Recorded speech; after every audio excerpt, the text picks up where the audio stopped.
Hello everyone. Today we are going to start our new chapter, that is chapter number 1, real numbers. So students, हमने types of numbers के बारे में previous classes में पढ़ा है. Now let's recall it. First one is natural numbers. Natural numbers is also known as the counting numbers like 1, 2, 3, 4, and it can be denoted by capital N. Next one is whole number. Whole number are the counting numbers including 0, and it can be denoted by capital W. Integers, all the counting numbers, 0 and negative of counting numbers are known as the integers. हमारे पास counting numbers हैं, zero and negative of counting numbers का combination को हम क्या बोलते हैं? Integers. It can be denoted by capital Z and capital I. Rational numbers. Rational number is a number which can be written in the form of P upon Q, where P and Q belongs to integer and Q not equal to 0. Rational number क्या होते हैं? जो P by Q form में exist करते हैं. और P और Q की वैल्यू कहाँ से आती है? इंटीजर से. P and Q belongs to I, okay? And Q not equal to 0. That means Q की वैल्यू कभी ज़ीरो नहीं होगी, डिनोमिनेटर हमारा ज़ीरो नहीं होगा, like 1/2 -3/4 etcetera. And rational number can be denoted by capital Q. Now next one is irrational number, a number which cannot be expressed in the form of p upon q, or we can say that a number, its decimal representation is non-terminating and non-repeating, like under root 2, under root 3, pi, etc. Now, what is a real number? Real number basically is the combination of rational number and irrational number. Irrational number और rational number को मिला के अगर कोई number बनता है वो क्या है? real numbers. Okay? And real numbers can be denoted by capital R.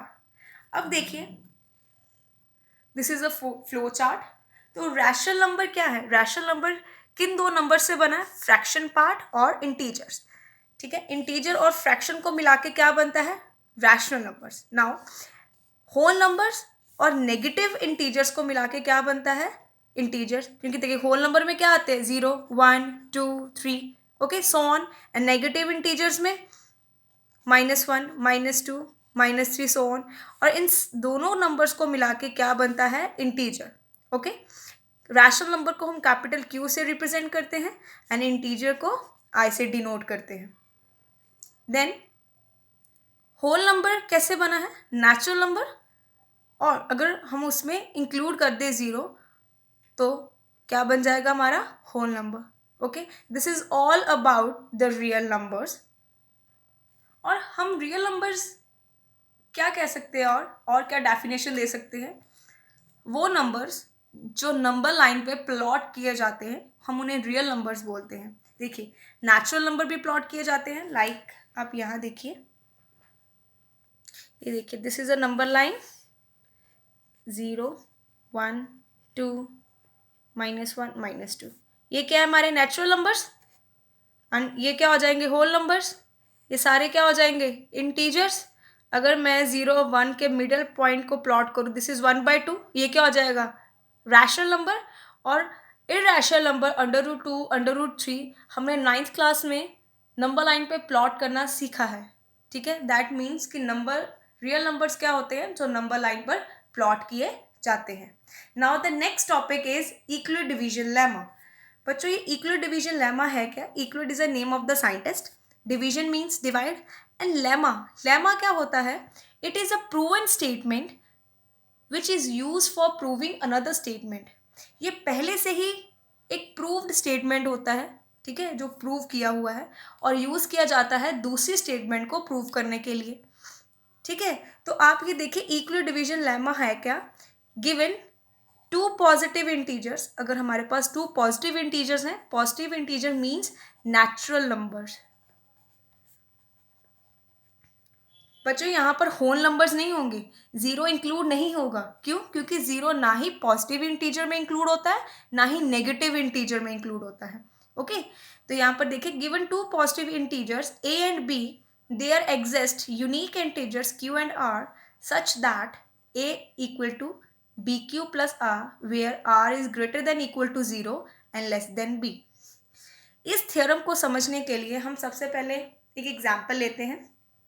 मैंने दो नंबर्स दिए, सपोज A लिया मैंने 15 और B की वैल्यू ली 2।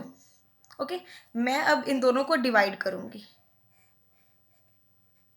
15 तो 2 7 ज़ा 14। तो ये देखिए, जो डिवाइड हो रहा है उसे क्या बोलते हैं? डिविडेंड। डिविडेंड क्या है हमारा यहाँ पर? 50। और जो डिवाइड कर रहा है उसे क्या बोलेंगे? डिवाइजर। और जो हमारे पास आंसर आया ये क्या है? क्वोशिएंट। और ये क्या है हमारे पास? 1 क्या है? रिमाइंडर। ठीक है, अब देखिए इस डिवीजन प्रोसेस हमने ये किया। ओके, मैं 15 को ऐसे लिख सकती हूँ, 15 is equal to 2 into 7 plus 1। देखिए 2 7 ज़ा 14 प्लस 1, ये दोनों इक्वल है।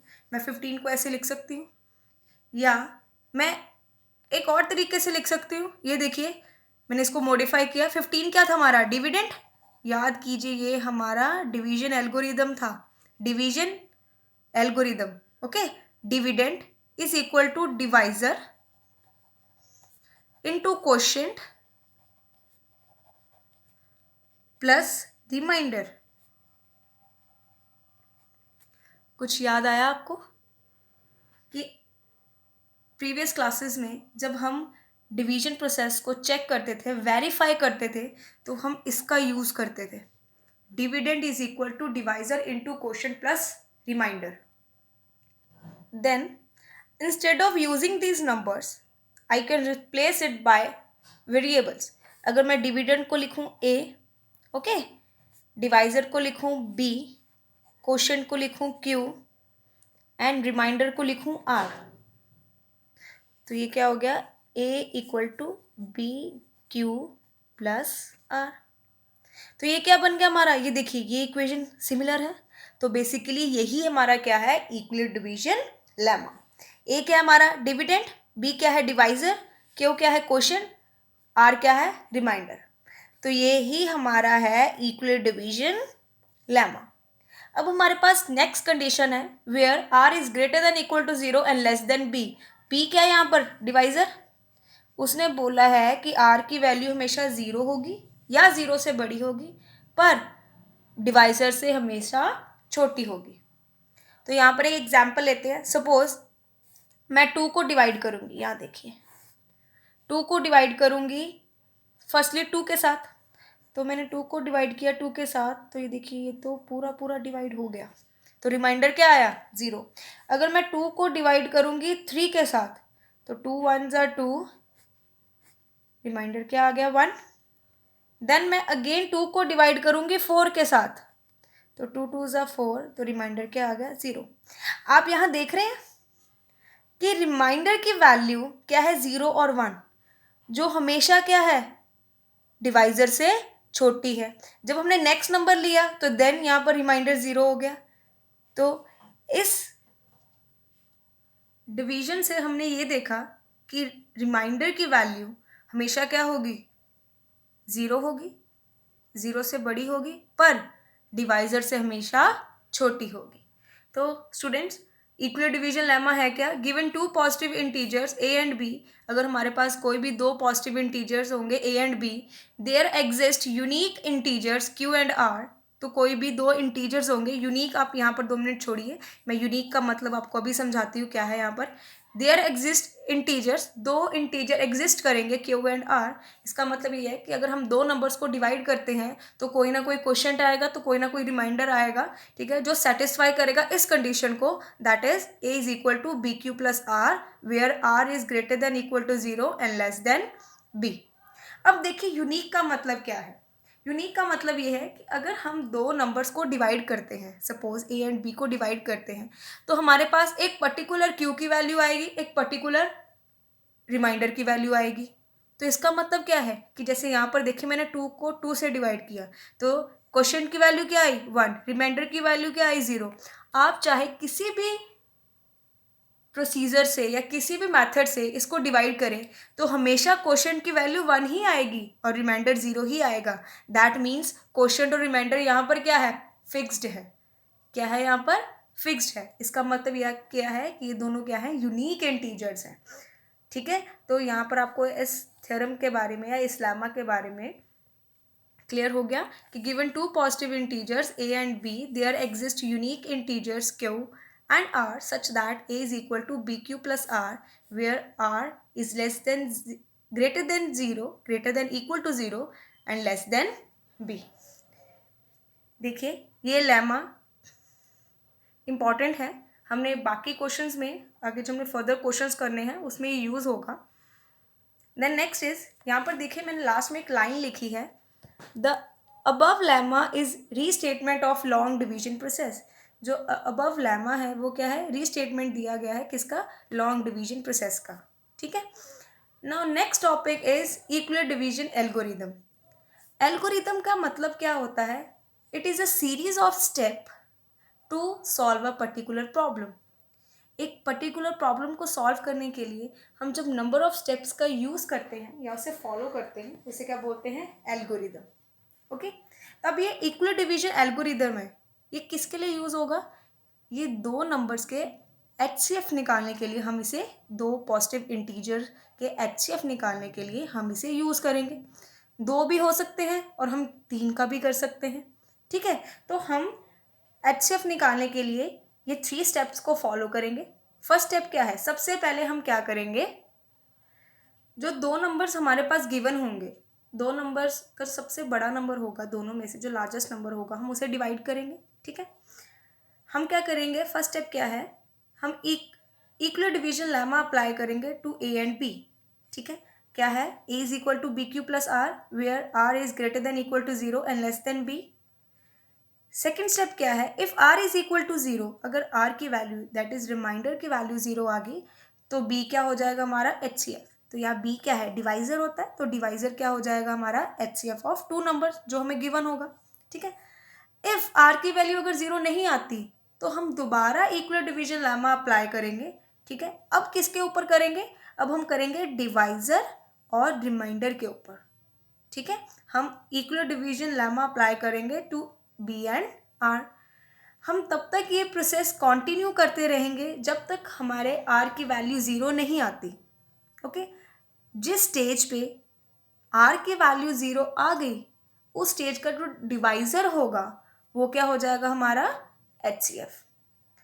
तो ये जो एल्गोरिदम है हम इसके रिलेटेड क्वेश्चंस करते हैं तो आपको ज़्यादा क्लियर होगा।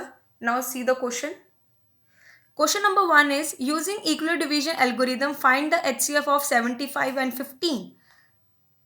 इस एल्गोरिदम को यूज़ करते हुए हमने HCF की वैल्यू निकालनी है। सबसे पहले क्या करेंगे, मैंने आपको बताया था, फर्स्ट स्टेप क्या हो गया, हम देखेंगे सबसे बड़ा नंबर कौन है, सिंस 75 इज ग्रेटर देन 15। ठीक है, अब हम क्या करेंगे, अप्लाई इक्वल डिवीजन लेमा। हम लेमा अप्लाई करेंगे किसके ऊपर, 75 एंड 15। तो यहाँ पर हम क्या करेंगे, डिवाइड करेंगे। तो ये देखिए 75 15, 15 5 ज़ा 75। तो अब देखिए ये क्या है, 75 क्या है, dividend is equal to divisor into quotient plus remainder. तो नाउ रिमाइंडर क्या आ गया हमारे पास, remainder is 0, therefore HCF of 75 and 15 is equal to 15। Okay students, ऐसे ही हमने स्टेप्स को फॉलो करना है और इक्वल डिवीजन एल्गोरिदम का यूज़ करके हमने HCF फाइंड आउट करना है। HCF का आपको मतलब तो पता है, HCF क्या है, highest common factors. Okay, now see the next question. Find the HCF of 4052 and 12,576 using equal division algorithm. हमने इसका HCF फाइंड आउट करना है। तो देखिए सोल्यूशन इसका, सबसे पहले क्या देखेंगे, कौन सा बड़ा नंबर है, since 12576 is greater then 4052। Okay, अब हम क्या करेंगे, अप्लाई करेंगे इक्वल डिवीजन लेमा। इन दोनों नंबर्स के ऊपर हमने इक्वल डिवीजन लेमा अप्लाई किया, वी गेट। अब हम डिवाइड करेंगे, ये देखिए 12576 4252 हम डिवाइड करें तो क्या आएगा, ये 3 पे जाएगा, 12156 420। तो हम इसको ऐसे लिख सकते हैं 12576 equal to 4052 into 3 plus 420। Okay, अब देखिए रिमाइंडर की वैल्यू क्या आई, 0 के इक्वल नहीं आई, so remainder not equal to 0 and we apply. हम दोबारा क्या करेंगे, इक्वल डिवीजन लेमा अप्लाई करेंगे। We apply equal division lemma. अब किसके ऊपर करेंगे, मैंने आपको बताया था divisor and reminder.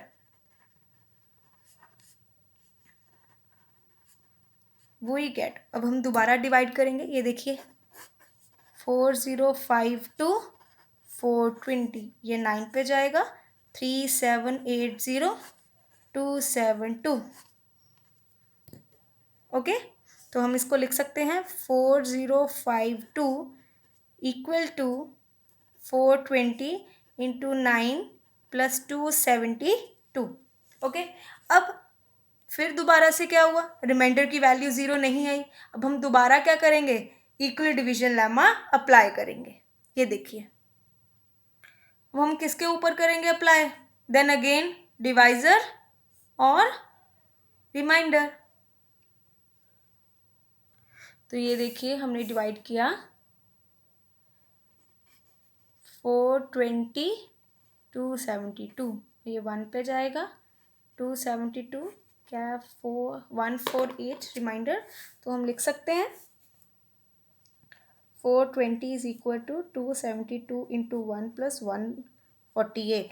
Again remainder not equal to 0। बच्चे हमने तब तक अप्लाई करते जाना है जब तक रिमाइंडर की वैल्यू 0 नहीं आती। ठीक है, अब वो किस पे अप्लाई करना है, देन अगेन हमने किस पे करना है, डिवाइजर एंड रिमाइंडर। कीजिए दोबारा 272 148 1 सा 148, तो ये क्या आया 124। तो हम लिख सकते हैं 272 is equal to 148 into 1 plus 124। ठीक है, remainder not equal to 0, we apply equal division lemma again।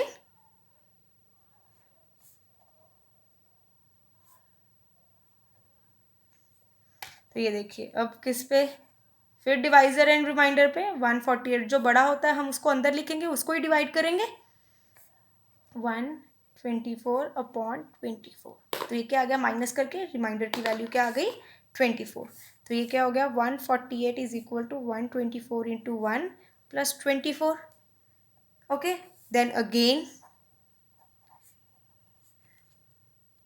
अब देखिए हम फिर दोबारा से डिवाइजर और रिमाइंडर पे अप्लाई करेंगे 124 24, ये क्या गया 5 पे, 120 माइनस किया तो 24।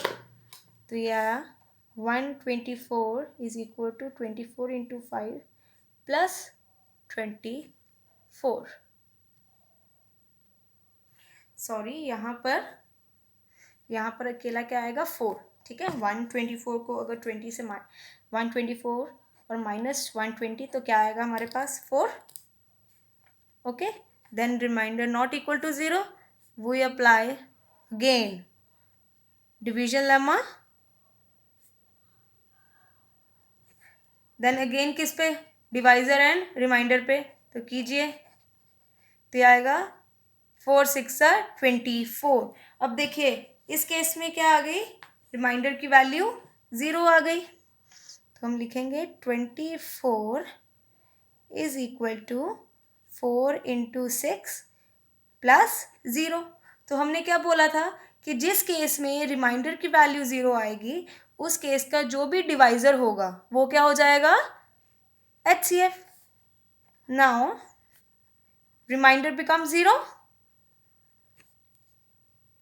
Reminder is equal to 0, then नहीं, therefore HCF of 12576 and 4052 is equal to 4।